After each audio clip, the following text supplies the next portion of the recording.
前面呢，我们主要讲了上半身，接下来呢，我们再讲一下下半身。这是胯部体块，这个是大腿，这是膝关节、小腿。要注意几个特征啊，膝关节的这个位置，耻骨联合到膝关节也是人体的1/4，这是大腿等于小腿夹角，这是腿的一个比例。从正面来看，胯部这里呢是宽的，然后往里边往下走呢是个腿型是往里收的，然后小腿肚子又往外鼓了一点，然后脚鼓出来。这个下肢的形状是这样的，从正面看，然后两个腿之间是有一些空隙的。这个腿型，这是需要背过的。那么从侧面看，胯部是朝前倾斜的啊。那在这里应该能看到顶面，把这个顶面稍微加一下。然后注意看，大腿前面的线更倾斜，后面略直，然后膝关节，小腿前面的线略直，后面往前倾斜。这样的话，我们就得到了一个形状是比较好看的一个腿型。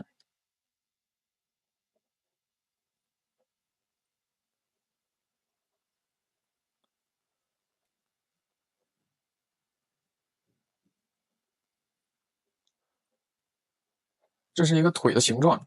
那么我们在画的时候呢，一定要注意这个腿，它不是直的，它是有这种角度变化的。然后裤子的褶一般会是这个样子，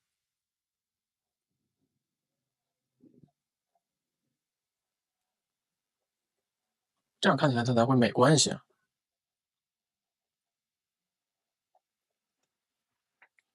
这个腿型一定要背过啊，一定要记住。这是没有动作的情况下，我们画腿的时候也要把这个腿型画好看。那么有动作的时候，我们还是先从正面这个来看。它呢最常用的动作就是一胯高一胯低。胯高的这一侧接的是重心腿，重心腿就要更加往里面收，脚呢落在这个重心上，它才能够承受得住人的重量。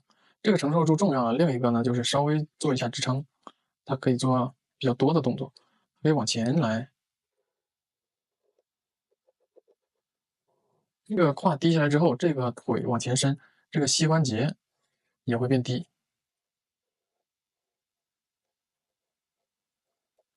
这个脚尖往前来，这就产生了动作了。那么这个腿呢，我在空白的地方画一下。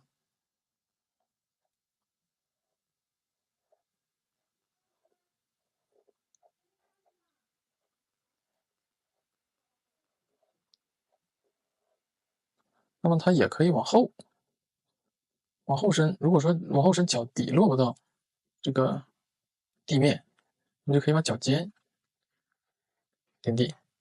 往后去的话呢，这个脚的接触地面的位置就会太高。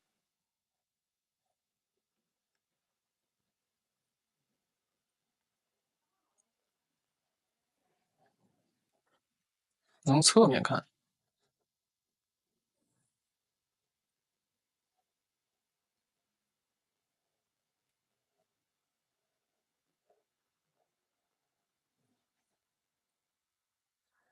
是这样的动作。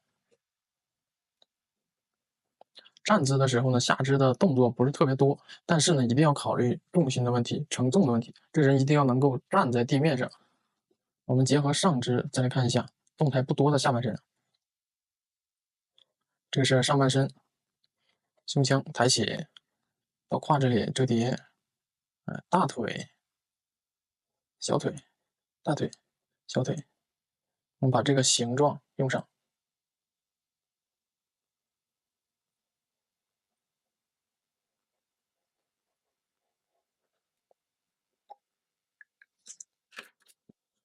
虽然说它没有太多动作，但是我们看这个腿，这个整个形状它也是美观的，它看起来也是比较好看的。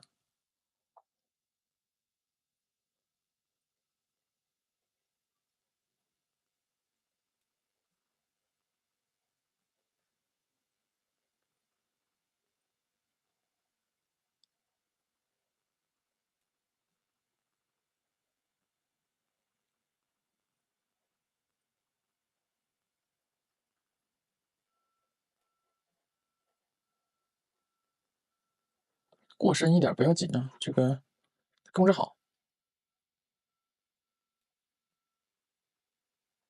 小腿肚子的这个骨的点再往下落一点，看起来是小腿肚子，而不是这个膝关节。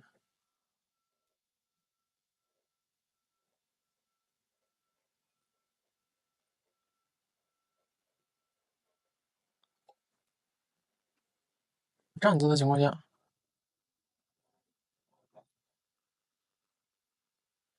要么就是收回去，要么就是踢出去。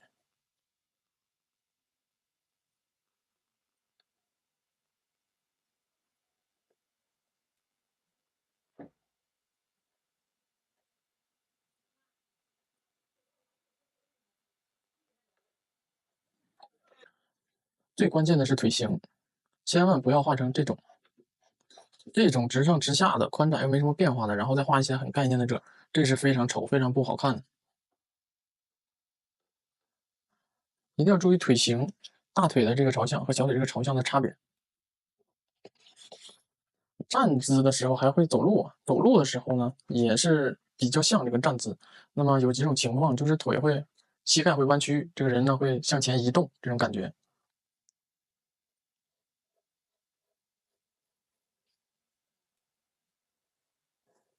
这个腿会往前伸，然后也是注意一下腿型。这条腿是会往后伸的。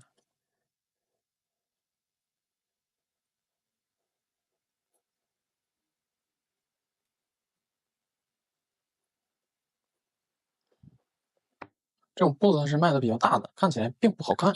那我们给它改一下，还可以怎么样走路？这个大腿往回来一些，用这个膝关节给它运动的大一点，这个是足跟。这个腿也往回来一点，这个膝关节微微的动一点。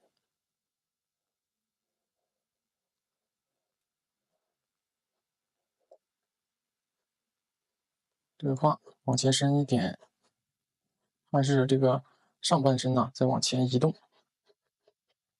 这也是走路的感觉。这个看起来就比刚才那个更美观一点，因为这两个膝关节的运动呢有区别，就是之前的这个呢，这个还不是特别明显。然后一个腿这样，一个腿这样，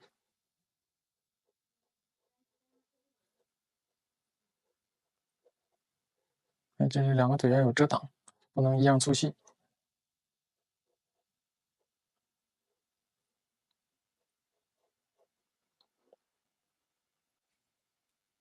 然后前面这个腿它是往前伸的，膝盖这里有个坡，然后再接小腿，把这个腿型呢好看一点。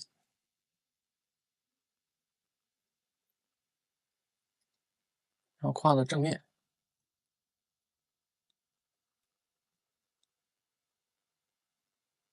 在这里这个脚是承重的，踩在地面上的，直指关节这里会有弯曲。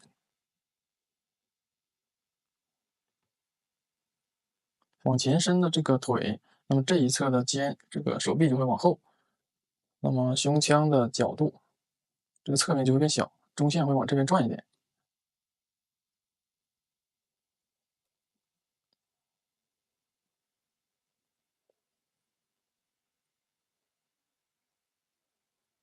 这个人体是协调的。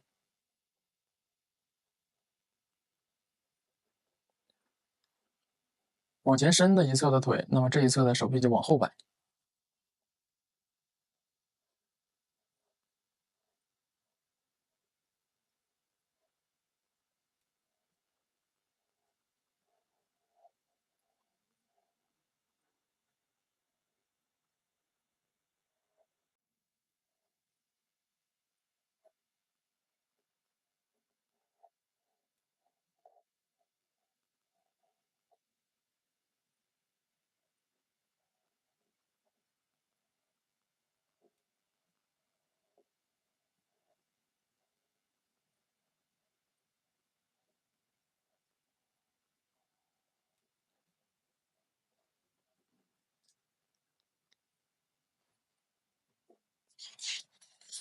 下肢在坐姿的时候动作会比较多。先画一个平面，然后把它的胯部体魄放到平面上，腿部的柱体从这里长出来。画的时候切记避免这种平行的，这边可以往外掰一点，这个横断面圆一点，这边横断面扁一点，让这两个腿呢向外打开。从俯视的视角来看的话，是这样的状态。然后就是这个膝关节和小腿了，有很多同学呢画这种两个脚踝搭在一起的一前一后的这种动作。那么这个动作呢是比较自然，但是呢它有点难，它不是那么好画。那么这个时候我们可以怎么画更容易画，更出效果？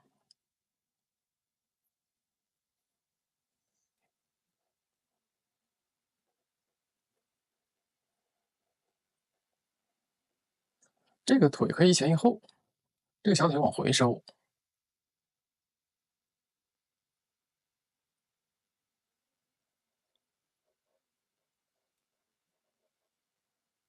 然后这个腿呢往前伸，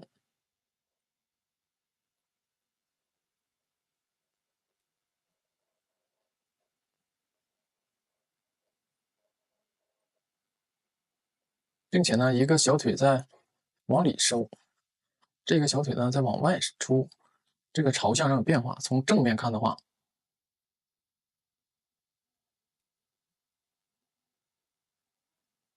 这个就是往里收的，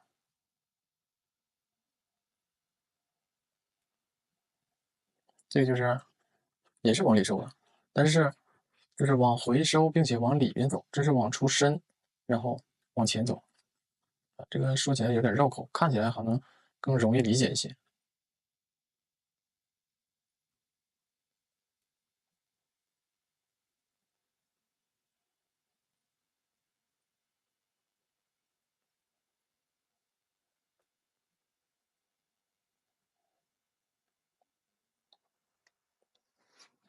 这个呢，只是为了交代清楚啊，为了讲清楚它这个腿的状态啊，这个不建议大家画，不要画这种纯正面的裤裆完全露出来的这种角度。然后一前一后呢，也要注意脚的状态。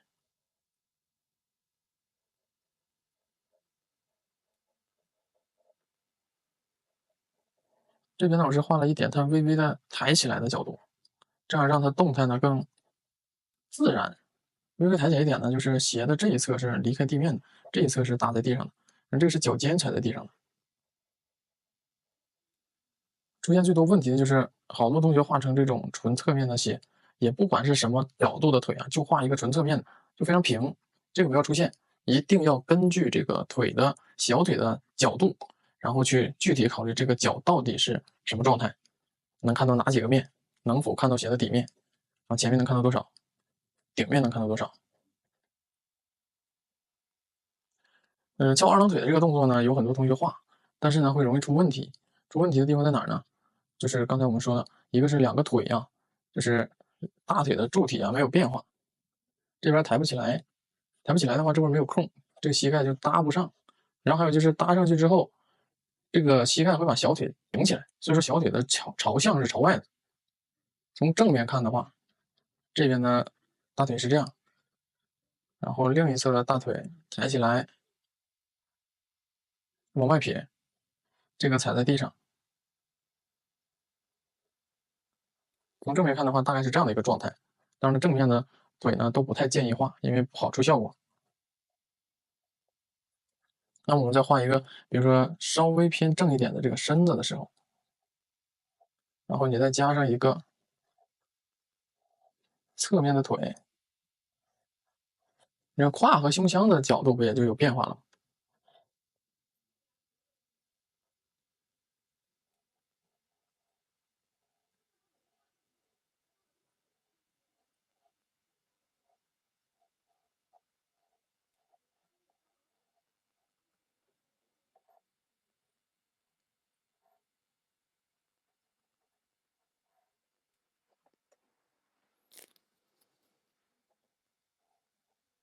如果画二郎腿，一定要注意好这两个大腿的朝向，两个膝盖的这种空间关系，上下叠着这种要需要一定空间，这是一个。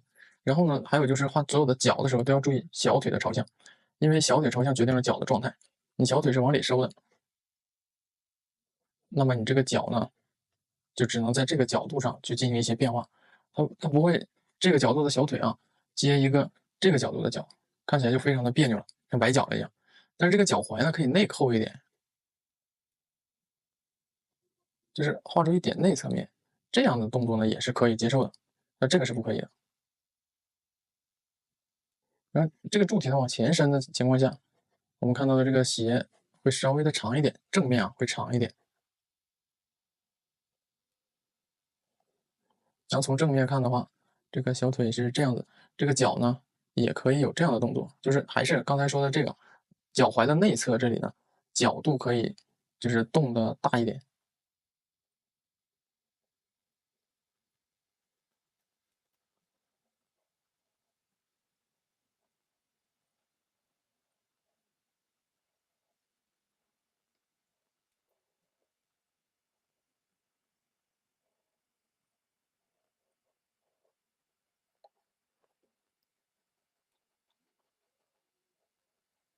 再强调一下，下肢站姿的时候，注意好腿型、大腿和小腿的这种角度差别变化，不要画成这种纯直的。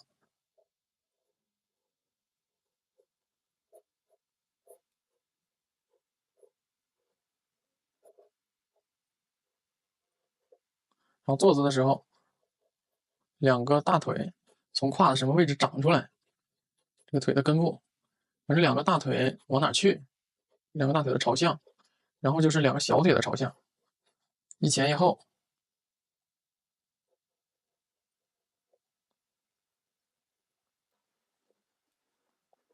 如果要画翘二郎腿的话，那么尽量呢让后面那个腿往前翘，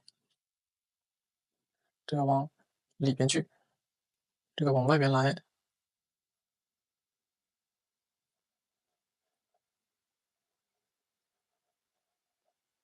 这样看起来会更容易出效果一点。如果你把这个前面的这个翘起来，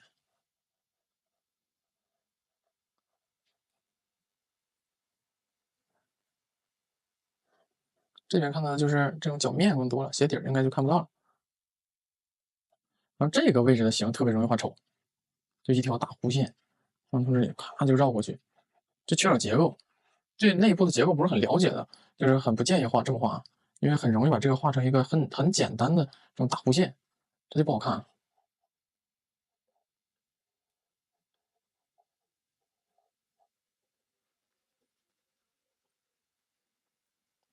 然后再说一下这个坐姿的比例问题，这个是胸腔，这个是腹部，这个是胯部，然后腿呢从这里出来，这个是膝盖，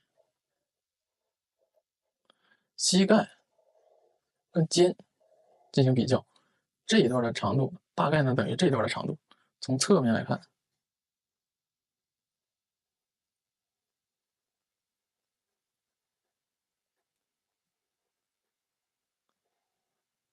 以这里为中心，这两段长度是差不多的。